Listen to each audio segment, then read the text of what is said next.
இன்று நாம் தரிசிக்க இருப்பது மாதவரம் பால் பண்ணை அருகில் அமைந்துள்ள ஐயப்பன் சன்னிதானம்.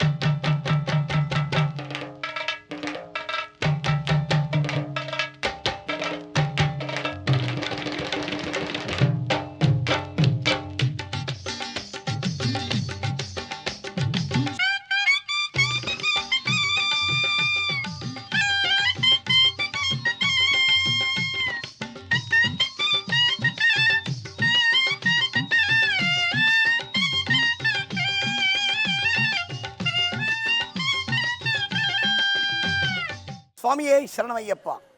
அன்பர்களே, நாம் இப்பொழுது பார்த்து கொண்டிருக்கும் ஆலயம் மாதவரம் பால் பண்ணை பிரதான வாயிலுக்கு அருகிலே பேங்க் காலனி என்று சொல்லப்படுகிற கணபதி நகர் என்ற பகுதியிலே அமைந்திருக்கும் இந்த சர்வசக்தி விநாயகருடைய ஆலயம்.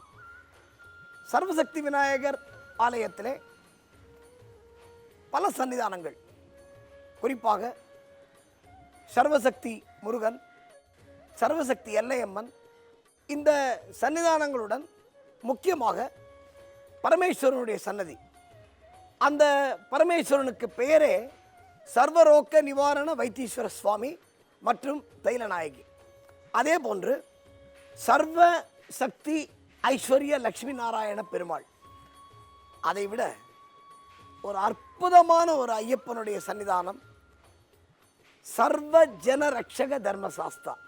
அவர் பேரிலேயே அவர் நம்மை காத்து கொண்டிருக்கிறார் என்பதை உறுதிப்படுத்துகின்ற வகையிலே இந்த மாதவரம் சன்னிதானத்திலே நாம் அனைத்து நலன்களையும் பெறக்கூடிய ஒரு சன்னிதானம் இந்த தர்மசாஸ்தாவுடைய சன்னிதானம். கிட்டத்தட்ட 36 வருடங்களாக இந்த கோயிலானது நடைபெற்று வருகிறது. இந்த கோயிலை பொறுத்தவரையில் அன்னதானம் என்பது ரொம்ப முக்கியமான ஒரு நிகழ்ச்சி. எந்த ஒரு வைபவமாக இருந்தாலும் அந்த வைபவத்தின் முடிவில் அன்னதானம் என்பது மிகவும் பிரசித்தி பெற்றது. இங்கே பிரதான மூர்த்தியாக சர்வசக்தி விநாயகர் இருந்தாலும் கூட இந்த சர்வசக்தி விநாயகருக்கு ஒவ்வொரு சங்கடகர சதுர்த்தி போதும் வெகு சிறப்பாக விழாக்கள் கொண்டாடப்பட்டு வருகின்றன.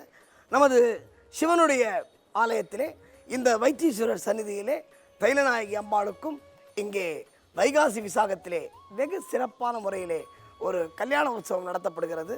இந்த ஆலயத்திலே உள்ள ஐயப்பன் மிகவும் சக்தி வாய்ந்த ஐயப்பன். சுவாமியே சரணமையப்பா.